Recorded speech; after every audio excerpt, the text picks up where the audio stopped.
En estos próximos 20 minutos van a ir conmigo en un viaje al pasado para que espero les pueda plasmar la idea que tengo acerca de ambos ríos, del Magdalena y del Cauca, y cómo han cambiado a lo largo del tiempo.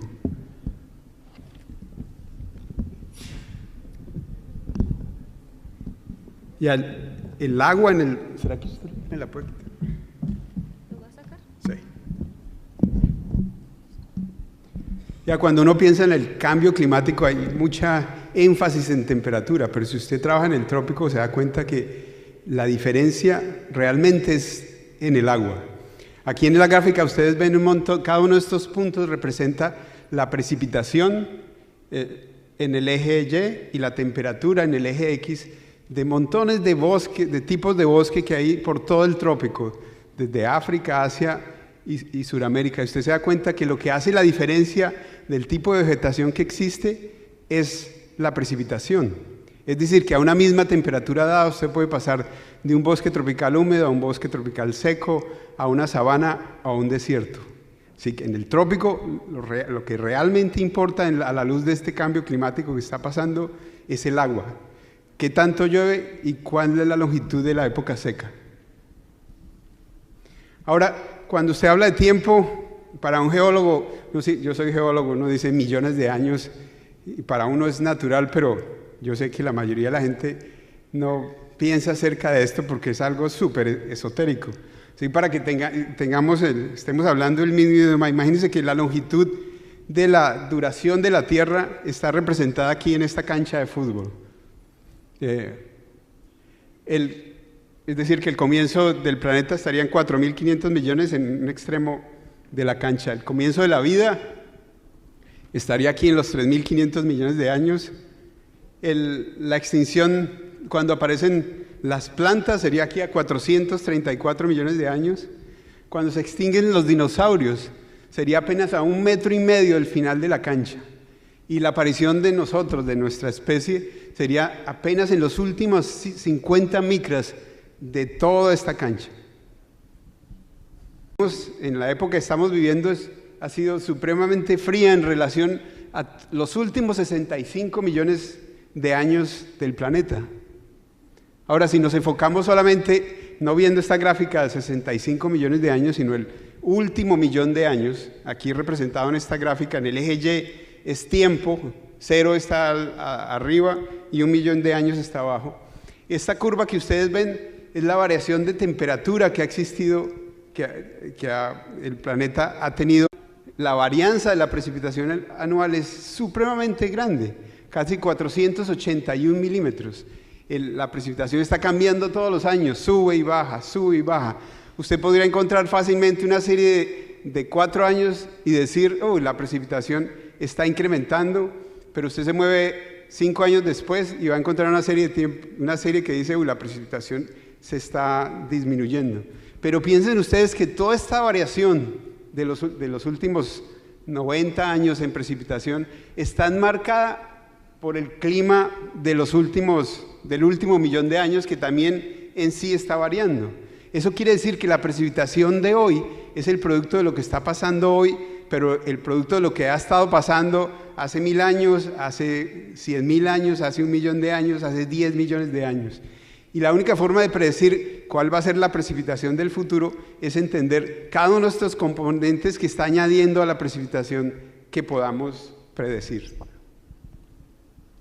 Ahora los voy a tomar para tener también el contexto no solo de temperatura, sino de CO2.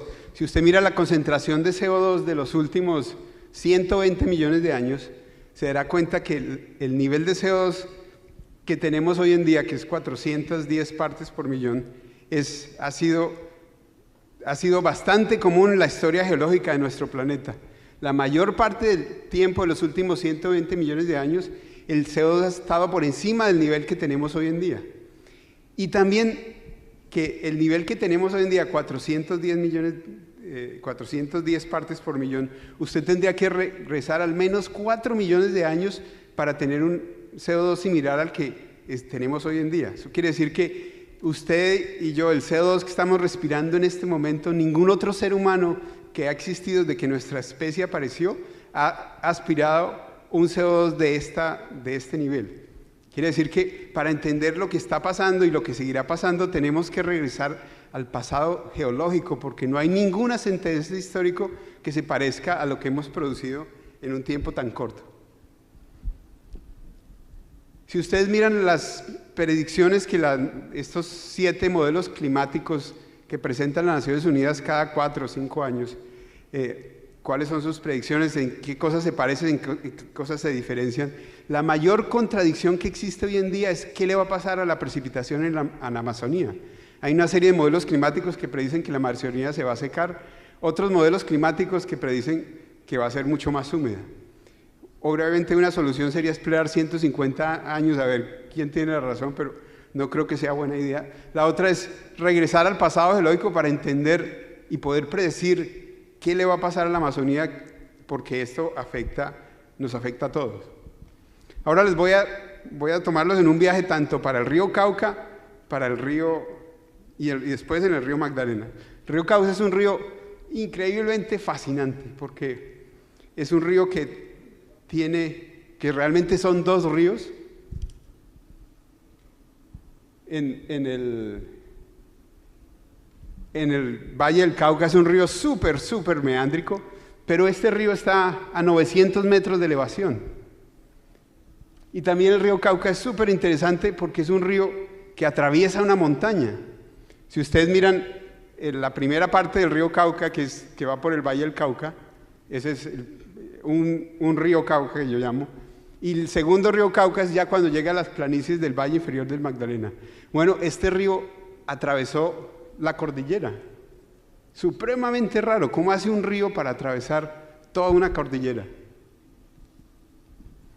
Este es el mismo río que les acabo de mostrar, pero visto en vista de planta. Y nuevamente les recalco esta diferencia de que hay 2 ríos Cauca, ¿no? Este primero que va por el Valle del Cauca, que durante casi 400 kilómetros va por este plano cuya diferencia de elevación son apenas 78 metros, y luego atraviesa toda la cordillera hasta llegar al río, a desembocar al río Magdalena. ¿Cómo hizo este río, que estaba en el Valle del Cauca, para atravesar toda esta topografía que está en Antioquia? A principios de este año se publicó este artículo de Nicolás Pérez, fue un capítulo principal de su tesis de doctorado, y estudió precisamente este fenómeno, usando varias técnicas geológicas como la termocronología y modelamientos termales, y la conclusión final es que el río Cauca es supremamente joven, apenas 7 millones de años, y ocurrió cuando los ríos que drenaban la cordillera se robaron al río Cauca, se lo robaron al Valle del Cauca. Y aquí les voy a explicar por qué pasó eso. Esta es la historia geológica de los últimos 30 millones de años del norte de Sudamérica. Aquí está Panamá, donde dice Caribbean Plate. Panamá era un arco volcánico y estaba migrando hacia el norte, y hace como unos 20 millones de años Panamá colisionó contra Sudamérica y todavía está colisionando, una especie de cremallera, y por eso es que Panamá es así, es curvado, y en ese proceso de colisión creó la cordillera que está en Antioquia. Y al crear en ese proceso de colisión, Panamá se metió por debajo de Sudamérica, como vemos aquí en el panel de arriba. Y después de cierto tiempo de haberse metido por debajo, como Panamá es especialmente espeso, ese proceso de hundimiento se detuvo, y Panamá, la parte que se metía por debajo, se rompió, y hizo que la placa por debajo de Sudamérica se aplanara, y al aplanarse produjo un rebote de toda la cordillera que estaba encima, y eso creó la topografía del río, de la cordillera que separa el río Cauca. Eso quiere decir que antes de que ocurriera la colisión teníamos 2 ríos Cauca, un río Cauca que estaba por el Valle del Cauca y se movía hacia el sur, y había otro río Cauca que nacía en las montañas de Antioquia. Al incrementar, debido a la colisión con Panamá, esta montaña que está al norte empezó a elevarse, y este río que estaba al norte empezó a erodar más y más hacia el sur, hasta que finalmente llegó al Valle del Cauca y capturó al río Cauca. Y el río Cauca, en lugar de irse para el sur, se movió hacia el norte y unió al río que estaba en el norte de Colombia y creó el río Cauca que tenemos hoy en día. Y esto pasó hace 7 millones de años. Ahora, el registro paleontológico del río Cauca, a lo largo de todo el río Cauca, es espectacular. Aún falta muchísimo por estudiar, pero les voy a mostrar 3 ejemplos de lo que la paleontología del río Cauca nos puede ofrecer acerca del río mismo. El primero son estos depósitos que se llama la formación Zarzal, que si usted ha viajado al norte de Cali seguro los ha visto en la carretera, y estos son depósitos de lagunas, de una laguna grandísima que existió en el Cauca, donde usted puede colectar fósiles preciosos. Esto es una hoja de una planta que vivió hace medio millón de años en el Valle del Cauca, y hemos encontrado peces, a veces se encuentran flores. ¿Y cómo sucedió esto? Bueno, esta represa de Hidroituango ha pasado múltiples veces. Hace medio millón de años hubo un encañonamiento en algún sector del río Cauca, y eso creó un lago gigantesco que prácticamente cubrió todo el Valle del Cauca con un espejo de agua que duró aproximadamente 20.000 años, desde que se originó hace medio millón de años hasta que el dique nuevamente se rompió y esta agua dulce desapareció y el río volvió a su nivel moderno. Y hubo un segundo evento similar a este, pero no de una magnitud tan grande, y esto se ve en estos depósitos lacustres que están por Santa Fe de Antioquia, que así lucen. Y si usted hace un close-up del depósito, va a ver que la roca es así, puros depósitos acumulados en un lago. Y este ocurrió hace aproximadamente 3.500 años, allá en Santa Fe de Antioquia. Nuevamente hubo un dique que cerró el río Cauca y creó una represa natural, y esta represa este lago de agua dulce duró aproximadamente 350 años hasta que nuevamente el dique se rompió y el río volvió a su cauce natural. Otro de los depósitos fascinantes del río Cauca han sido producto de Jenny Greensfield, que es un odontólogo que vive en Cali, y durante los últimos 40 años ha ido al río Cauca todos los fines de semana a colectar esta gran fauna de mastodontes. Y tiene una inmensa colección de piezas fantásticas, mostrando que estos mastodontes eran supremamente comunes en el Valle del Cauca hace apenas 14.000 años. Se ha encontrado cráneos con los molares completos, hay colmillos, cada uno de estos huesos puede medir como este tamaño. ¿Y de dónde vienen estos fósiles? Bueno, si ustedes van al río Cauca se van a dar cuenta que al norte de Cali hay montones de dragas que están sacando la arena del río para la construcción a lo largo y ancho del Valle del Cauca. Así lucen estas dragas por encima. Hay 2 tipos de draga, una que usa como una pala gigantesca, y esta la mandan al fondo del río y eso saca el sedimento, y en esos sedimentos a veces vienen los fósiles. Y así la sacan, luego la ponen en una canoa, y la canoa luego la transportan. Este es el otro sistema de draga, que es una especie de cubitos chiquitos, que hace lo mismo, van hasta el fondo del río y van sacando el material, y luego el material va a una banda y cae nuevamente al bote. Y luego en el bote se llega a la orilla y se sube al terraplén a lo largo de estas bandas, y allá al final de la banda podemos ver que vuelve y cae, y hay un grupo de paleontólogos que estuvimos ahí varias semanas colectando montones de fósiles que aparecieron, usando tamizajes para encontrar todas las piezas. Y esta colección está en la una universidad en Cali. Pero uno de los misterios que teníamos era de dónde salían estos fósiles, porque lo único que habíamos visto eran los fósiles mismos que sacaban la draga. Y para eso usamos este equipo de subsuelo 3D, es una empresa de geofísica de Bogotá que es supremamente innovadora, y con ellos hicimos dos técnicas, refracción sísmica y resistividad eléctrica, para poder ver en el subsuelo cómo era el depósito, que en este caso es esa imagen roja que ustedes ven ahí, es un conglomerado que tenía aproximadamente 13.600 años, datados con carbono 14, donde este mastodonte que se llama Notiomastodon platensis dominaba en todo el Valle del Cauca. Y la vegetación que nos mostró el análisis de polen era un bosque seco. Y así probablemente así lució este bosque hace 13.000 años.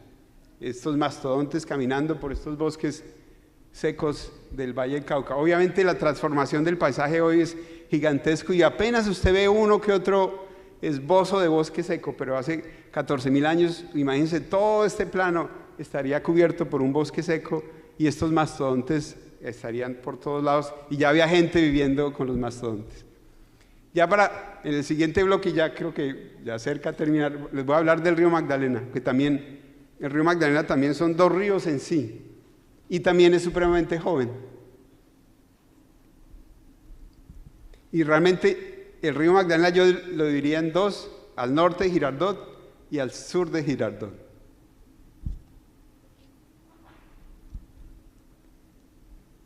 Es también probablemente aún más joven que el río Cauca. No creo que tenga más de 5 millones de años. En cada uno de estos paneles, solo que aquí no salió la edad al final, pero es de 60 millones, de 20 millones, de 12 y de 2 millones, muestra a grandes rasgos la evolución del río Magdalena. Y no me voy a enfocar en todos estos paneles porque gastaría mucho tiempo, pero por ejemplo, en el panel este que está en la esquina superior derecha, esa banda azul es océano. Hace apenas 13 millones de años, casi todos los llanos orientales y el Amazonas colombiano era realmente un océano.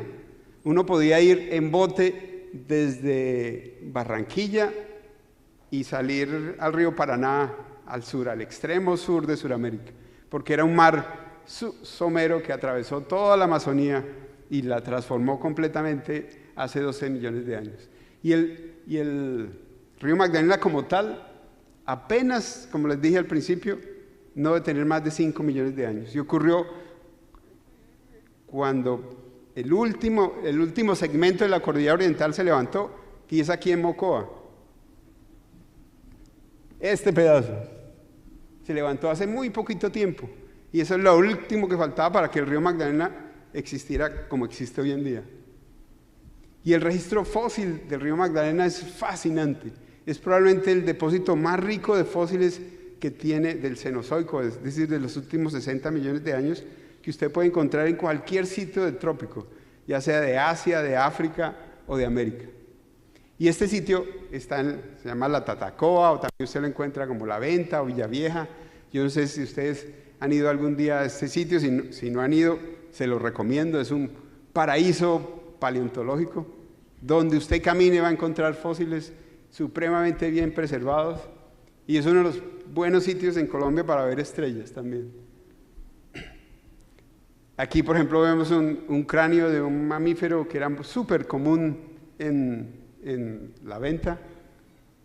Hace poco encontramos un esqueleto completo de este animal que era un tigre de dientes de sable, pero de la familia de los canguros, era un marsupial. Y era común en La Venta, era el predador más grande que teníamos en el Tolima, en esa zona del Valle del Magdalena, hace apenas 13 millones de años. Y esta es una publicación que está pronta a salir, donde reconstruimos cómo lucía el animal. Y de hecho, todos los fósiles que hemos encontrado en La Venta nos muestran o representan casi toda la cadena trófica. Todas las imágenes que usted ve acá son fósiles que se han encontrado en La Venta a lo largo de su exploración, desde cocodrilos gigantescos. Hay un cocodrilo que se llamaba Purusauros, y este Purusauros yo creo que sería la cola estaría acá y la cabeza estaría al otro extremo de la tarima. Habían un par de cocodrilos que parecían gaviales con la trompa súper larga, como el que vemos allá en la esquina superior izquierda. Había una tortuga que se llamaba Stupendemis geográfica, y esta tortuga medía como 3,5 metros de largo. Era como, me dice, una tortuga que iría como desde por acá hasta por acá. Y era un sistema supremamente productivo. Muchos de esos animales ya están extintos.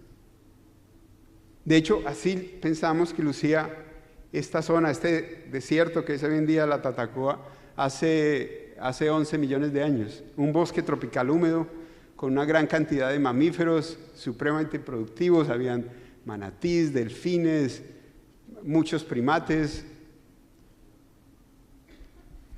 Y eso representa un cambio drástico en el paisaje que tenemos hoy en día. Y ocurrió, como dije al principio, cuando el Mocoa, esa región de Mocoa se levantó, porque antes este río que estaba en el Tolima iba hacia la zona amazónica. Es decir, que el Magdalena estaba constituido por 2 ríos. Este que drenaba el Tolima, toda esta región que les he mostrado que iba hacia allá, y había otro río que salía desde por acá hacia el norte.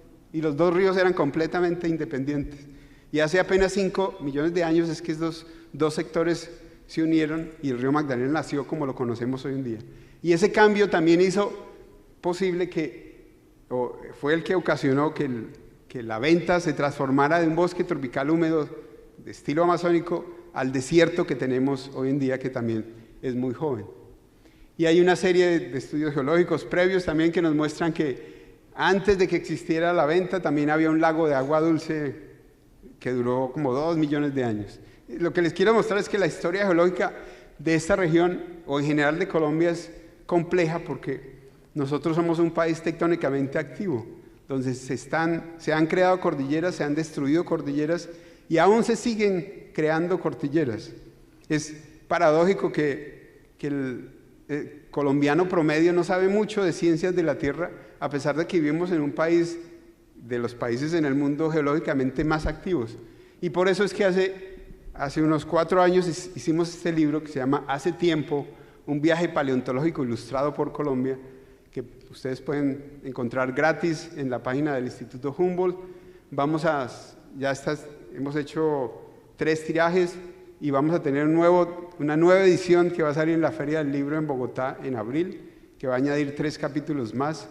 Y esto lo hicimos precisamente especialmente pensando en jóvenes de colegio y gente que le guste las ciencias de la Tierra, donde usted puede irse en un viaje por Colombia desde principios del Precámbrico, hace 3.500 millones de años, y viajar por el tiempo y entender por qué Colombia es como es, cómo sus paisajes se han producido y cambiado a lo largo del tiempo y por qué seguirán cambiando a lo largo del tiempo. Para finalizar, solo les quiero recordar que como les dije al principio, el CO2 que tenemos hoy en día es de 410 partes por millón. Antes de la Revolución Industrial estábamos en 280 partes por millón. Eso quiere decir que en 120, 200 años hemos aumentado 130 partes por millón de CO2. Este es el cambio más rápido de CO2 que ha existido en la historia del planeta. De hecho, el más rápido, geológicamente hablando, ocurrió hace 56 millones de años, y muchos geólogos han estudiado este evento en particular, y ese es 10 veces más lento de lo que está pasando hoy en día. O sea que no tenemos un paralelo histórico, no en la magnitud, sino en la rapidez de lo que está ocurriendo. Pero el único proceso que conocemos hoy en día que puede tomar ese CO2 que ya pusimos en la atmósfera y volverlo a poner en la roca de la cual lo sacamos es la meteorización. Y este es un proceso que opera a escala geológica. Eso quiere decir que aún si paramos de emitir CO2 hoy, a las 5 de la tarde, necesitaríamos al menos 4.000 años en volver al CO2 que tuvimos hace 200 años, porque no es un proceso asimétrico. Así que querámoslo o no lo queramos, ya cambiamos el clima del planeta al menos por los próximos 4.000 años. Así que la cuestión ahora es de aclimatarnos, porque el cambio va a seguir pasando y seguirá pasando probablemente cada vez con más fuerza, porque los niveles de CO2 siguen aumentando. Y por eso la geología yo creo que juega un papel muy importante para entender nuestro futuro, porque sabemos que estos cambios están pasando y seguirán pasando. Muchas gracias por su atención.